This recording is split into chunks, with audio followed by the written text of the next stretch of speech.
এই কোরআন হুদাল লিন্নাস, মানুষকে পথ দেখায়। মানুষকে কি দেখায়? উখরিজাত লিন্নাসি মিনায-যুলুমাতি ইলান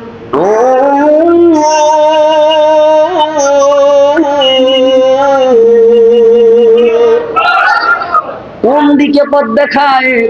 কোরআনকে যারা ধরবে, কোরআনকে যারা মানবে, তারা আলোর পথে পরিচালিত হবে।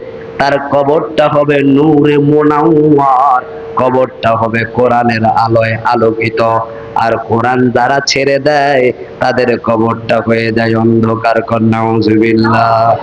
এসো কোরআনের ছায়া তলে সমবেত হই, এসো আল্লাহ রাসূলের অনুগত হই। বলে এসো কোরআনের ছায়া তলে সমবেত হই, এসো আল্লাহ রাসূলের অনুগত হই।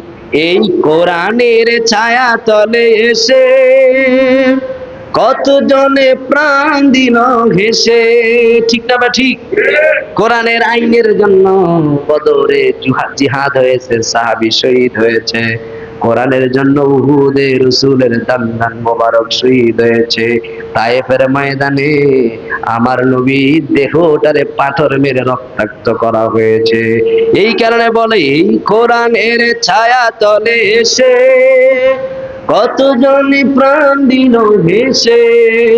কোরআনের ছায়া তলে সোজা পথ যদি মিলে, কোরআনের ছায়া তলে জান্নাত যদি মিলে, কেন সেই পথ ছেড়ে দূরে সরে রই? এসো কোরআনের ছায়া তলে সমবেত হই। বলেন এসো কোরআনের ছায়া তলে সমবেত হই, এসো আল্লাহ রাসূলের অনুগত হই। আমিন কর।